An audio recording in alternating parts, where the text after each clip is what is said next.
প্রিয় ছাত্র বন্ধুরা, আমরা প্রত্যেকেই জানি, আমি আগেও বলেছি, আমাদের যে ষষ্ঠ শ্রেণীর যে সাহিত্য মেলা বই আছে, সেই সাহিত্য মেলা বইয়ের যে মূল বিষয়বস্তু সেটা হচ্ছে আমাদের চারপাশের পরিবেশ, অর্থাৎ প্রকৃতি কেন্দ্রিক বিভিন্ন গল্প, বিভিন্ন কবিতা আমরা এই সাহিত্য মেলায় পড়ছি। সেই প্রকৃতি বিষয়ক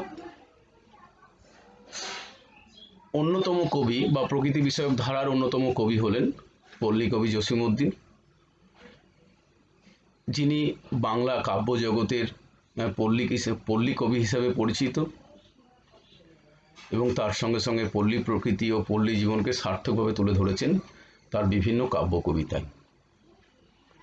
তিনি গ্রাম বাংলার ছোট ছোট বা তুচ্ছ বিষয়গুলোকে নিয়ে, যেগুলোর প্রতি আমরা খুব বেশি গুরুত্ব দিই না বা খুব বেশি আলোকপাত করি না, তিনি সেই সমস্ত বিষয়গুলিকে তার কবিতার বা প্রকৃতির অনুষঙ্গগুলিকে তিনি তার কবিতায় স্থান দিয়েছেন এবং উল্লেখযোগ্যভাবে সেই বিষয়গুলি কিন্তু সার্থকভাবে রূপ পেয়ে গেছে তার কবিতায়, যার ফলে এই প্রকৃতির বিভিন্ন বিষয়গুলো আমাদের অনেক বেশি কাছের হয়েছে বা অনেক বেশি মনের হয়েছে।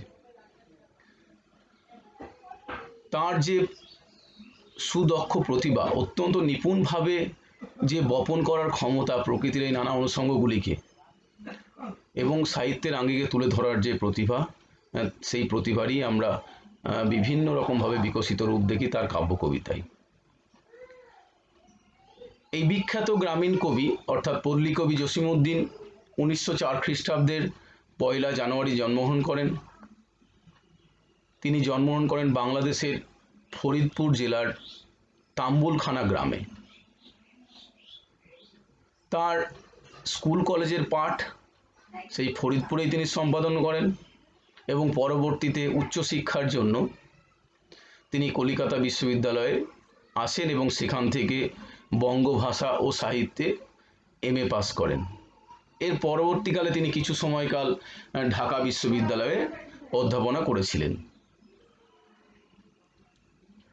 1972 খ্রিস্টাব্দে রবীন্দ্রভারতী বিশ্ববিদ্যালয় তাকে সাম্মানিক ডিলিট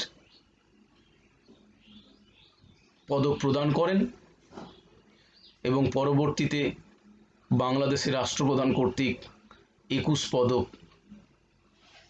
তাকে প্রদান করা হয়। কবি জসীমউদ্দীনের উল্লেখযোগ্য যে সমস্ত গ্রন্থগুলি আছে বা কাব্যগ্রন্থগুলি আছে সেগুলি হচ্ছে রাখালি, নকশিকাঁথার মাঠ, বালুচর, সুজনবাদিয়ার ঘাট, ধান ক্ষেত, মাটির কান্না, গাঙের পাড় প্রভৃতি। এই বিখ্যাত পল্লী কবি বা গ্রামীণ কবি 1976 খ্রিস্টাব্দের 14 মার্চ পরলোক গমন করেন। আমরা কবি জসীমউদ্দীনের সমস্ত লেখাতেই দেখতে পাই যে কবি অত্যন্ত নিপুণ এবং দক্ষতার সঙ্গে প্রকৃতির বিভিন্ন বিষয়গুলিকে খুব সুন্দরভাবে উপস্থাপন করেছেন তার কাব্য কবিতার মধ্যে দিয়ে। আমাদের আলোচ্য যে কবিতাটি আমরা আজকে পাঠ করব, সেই চিঠি কবিতা, এই চিঠি কবিতাটি পল্লী কবি জসীমউদ্দীনের বালুচর কাব্যগ্রন্থ থেকে নেওয়া হয়েছে, যেটি প্রকাশিত হয় 1930 খ্রিস্টাব্দে। কবি এই চিঠি কবিতায় দেখিয়েছেন প্রকৃতির সঙ্গে মানব জীবনের সম্পর্ক অত্যন্ত গভীরভাবে আছে, অর্থাৎ মানব জীবনের প্রতিটা পরতে পরতে প্রকৃতির ছোঁয়া আছে, এটা কবি উপলব্ধি করিয়েছেন এই কবিতার মধ্যে দিয়ে। প্রকৃতির নানা অনুষঙ্গে মানব মনে কিভাবে প্রভাব বিস্তার করে আছে সেই প্রসঙ্গটি উত্থাপন করেছেন এই কবিতার মধ্য দিয়ে। প্রত্যক্ষ বা পরোক্ষভাবে আমাদের চেতনা ও চিন্তার সঙ্গে জড়িয়ে থাকে প্রকৃতি, এটা আমরা প্রত্যেকেই অকপটভাবে স্বীকার করতেই পারি যে আমাদের মানব জীবনের সঙ্গে প্রত্যক্ষ বা পরোক্ষভাবে কিন্তু প্রকৃতি জড়িয়ে আছে। প্রকৃতি ছাড়া বা আমাদের চারপাশের পরিবেশ ছাড়া কিন্তু আমরা এক মুহূর্তও জীবন ধারণ করতে পারি না। সেই প্রকৃতির বিভিন্ন অনুষঙ্গগুলি কখনো কখনো কবির মনে চিঠি হিসাবে ধরা দিয়েছে এবং সেই চিঠিরই বিকশিত রূপ আমরা এই কবিতাটিতে পড়ব। এখন দেখি কবি চিঠি বলতে তার কবিতায় তিনি কি বলেছেন। চিঠি এই নামকরণের মধ্যে দিয়েই একটা কিন্তু অর্থ প্রকাশিত হয়। চিঠি শব্দের অর্থ আমরা প্রত্যেকেই জানি। চিঠি কি? চিঠি হচ্ছে একটি লিখিত রূপ, যার মাধ্যমে আমরা আমাদের মনের ভাব বা মনের যে অনুভূতি সেই বিষয়গুলিকে আমাদের কাছের মানুষের কাছে, আমাদের পরিচিত আত্মীয় স্বজনদের কাছে, বন্ধু বান্ধবদের কাছে নিজের মনের ভাব ব্যক্ত করি বা মনের অনুভূতিগুলিকে আমরা শেয়ার করি।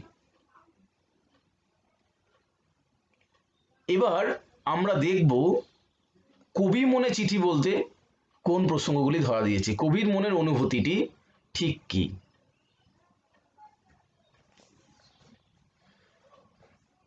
চিঠি পেলুম লাল মোরগের ভোর জাগানো সুর ভরা, পাখার গায়ে শিশু উষার রঙন হাসি রঙিন করা। চিঠি পেলুম লাল মোরগের ভোর জাগানোর সুর ভরা, পাখার গায়ে শিশু উষার রঙন হাসি রঙিন করা। আমরা প্রত্যেকেই জানি আমাদের গ্রাম বাংলায় বা এখনো পর্যন্ত ভোর বা দিনের শুরু হয় মোরগের ডাক দিয়ে। মোরগ যখন ডাকে তখন থেকে ধরে নেওয়া হয় যে ভোর শুরু হয়েছে। এবং প্রথম চিঠি কবি লাল মোরগের কাছ থেকে পেয়েছেন এবং সেখানে তিনি তার যে ভোর জাগানোর সুর, অর্থাৎ মোরগ যেভাবে ডেকে ওঠে এবং দিনের শুরু হয়, ভোরের শুরু হয়, সেই প্রসঙ্গটাকেই বলা হয়েছে ভোর জাগানোর সুর। এবং তার সঙ্গে সঙ্গে পাখার গায়ে শিশু উষার রঙন হাসি রঙিন করা। এখানে শিশু উষা বলতে কবি কি বুঝিয়েছেন? শিশু উষা বলতে কবি বুঝিয়েছেন একদম প্রথম লগ্ন, উষা যখন প্রথম উঠছে তার যে প্রথম লগ্ন পৃথিবীর বুকে পড়ছে বা এই লাল মোরগটির গায়ে পড়েছে, সেই প্রথম লগ্নের কথা বলা হয়েছে, যার জন্যই তাকে শিশু উষা হিসাবে ব্যক্ত করা হয়েছে। এবং সেই শিশু উষার যে আলোকিত করার যে প্রচেষ্টা, সেটা রঙিন ঠিক কীরকম ভাবে ওই লাল মোরগটির গায়ে পড়েছে এবং তাকে আরো বেশি রঙিন করেছে, তার রঙগুলিকে তুলে ধরেছে, এখানে সেই প্রসঙ্গটি তুলে ধরা হয়েছে। চিঠি পেলুম চখাচখির বালুচরের ঝিকিমিকি, ঢেউয়ে ঢেউয়ে বর্ষা সেথা লিখে গেছে কত কি কি।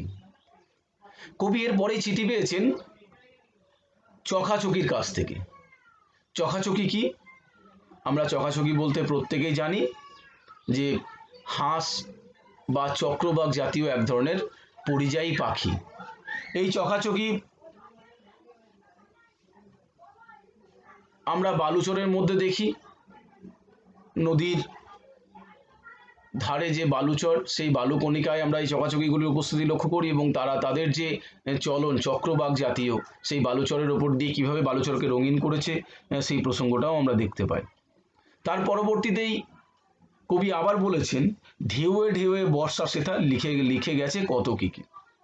অর্থাৎ এই বালুচরের ওপর দিয়ে যখন বর্ষায় জল বালুচরের ওপরে আসে এবং বালুচরের ওপর সেই ঢেউ পুনর্বার বারংবার সেই ঢেউ বালুচরের ওপর দিয়ে আসে এবং সেই সময় কত কি মনের অভিব্যক্তি লেখা হয়ে আছে, এখানে সেই প্রসঙ্গটি অবতারণা করা হয়েছে। লিখে গেছে গাংশালিকে গাঙের পাড়ের মোড়ল হতে, জলধারার কলকল ভাসিয়ে আসর উজান সোতে। তার পরবর্তীকালে কবি চিঠি পেয়েছেন গাংশালিকের কাছ থেকে এবং গাংশালিককে সেই চিঠিতে বলা হয়েছে তাকে গাঙের মোড়ল হতে। গাং শব্দটির অর্থ আমরা জানি, গাং বলতে আমরা জানতাম কি যে গঙ্গা নদী, কিন্তু পরবর্তীকালে আমরা দেখেছি এর যে অর্থের ব্যাপ্তি ঘটেছে, এখন যে কোনো বড় নদীকে আমরা গাং বলে থাকি, নদীর পাড়কেই। সেই গাঙের পাড়ের মোড়ল হতে বলেছে গাং শালিক বা যে শালিক পাখিগুলি এই তীরবর্তী অঞ্চলে থাকে বা গাঙের থাকে তাদেরকে গাং শালিক বলা হচ্ছে, তাদেরকে মোড়ল হতে বলা হয়েছে। এবং সেই কথাই নদীর উজান স্রোতের যে নিরন্তর কলকল ধ্বনির মধ্যে দিয়ে প্রকাশিত হয়েছে। তাহলে আমরা এই যে প্রথম স্ট্যাঞ্জাটা পড়লাম, এই প্রথম স্ট্যাঞ্জায় যদি আমরা একটু অর্থটাকে অনুধাবন করি বা প্রথম স্ট্যাঞ্জায় ঠিক কবি কি বলতে চেয়েছেন সেটাকে দেখি, তাহলে দেখব যে লাল মোরগের ডাকে কবি জেগে উঠছেন বা দিনের শুরু হচ্ছে। তারপর সূর্যের প্রথম কিরণের সংস্পর্শে তার ডানাগুলি নড়ানোর মধ্যে দিয়ে উষার রঙিন হাসি যেন কবির কাছে মূর্ত হয়ে ধরা দিয়েছে। অর্থাৎ উষার যে রঙিন হাসি, অর্থাৎ উষার যে প্রথম আলোক, সেই আলোক যখনই ওই লাল মোরগের গায়ে পড়ছে এবং তাকে আরো বেশি আলোকিত করছে, তাকে আরো বেশি রঙিন করে তুলছে, সেই প্রসঙ্গটি এখানে অবতারণা করা হয়েছে। তারপর কবি বলেছেন, নদীর চরে বালির ওপর চকাচকির ডাকে কবি যেন বর্ষা স্নাত প্রকৃতি চিঠি পেয়েছেন। চকাচকি যখনই ডাকে তখনই আমরা জানি বর্ষাকালেই এই ধরনের ডাক আমরা শুনতে পাই, এবং সেই চকাচকি ডাকে কবি বর্ষা স্নাত যে প্রকৃতির রূপ, সেখান থেকে কবি চিঠি পেয়েছেন। নদীর বুকে গাং শালিকের মাতামাতিও কবিকে আনন্দিত করেছে। নদীর বুকে যে গাং শালিকরা থাকে, আমরা আগেই বলেছি যে নদী তীরবর্তী অঞ্চলে বা নদীর গাঙে যে শালিকগুলি থাকে তাদেরকে গাং শালিক বলা হয়। সেই গাং শালিকের মাতামাতিও কবিকে উচ্ছ্বসিত করেছে। বর্ষাপুষ্ট নদীর ঢেউ যেন গাং শালিককে মোড়ল হতে বলেছে। অর্থাৎ বর্ষাপুষ্ট বা বর্ষার জলে পুষ্ট যে সমস্ত নদী, সেই সমস্ত বর্ষাকালে অনেক বেশি পরিপুষ্ট হয়ে থাকে এবং অনেক বেশি ভরে থাকে, এবং সেই সময় দেখি আমরা তাদের যে ঢেউ সেগুলো নদী তীরবর্তী অংশে দেখতে পাই, এবং তাদের ঢেউও যেন কবি গাং শালিককে তার পাড়ের মোড়ল হতে বলেছে, সেই কথা এখানে ব্যক্ত করা হয়েছে। এবং সেই কথাই নদীর উজান স্রোতে নিরন্তর কলকল ধ্বনির মধ্যে দিয়ে প্রকাশিত হয়েছে, এবং সেই কথার সঙ্গে সহমত পোষণ করেছে নদীর যে উজান স্রোত।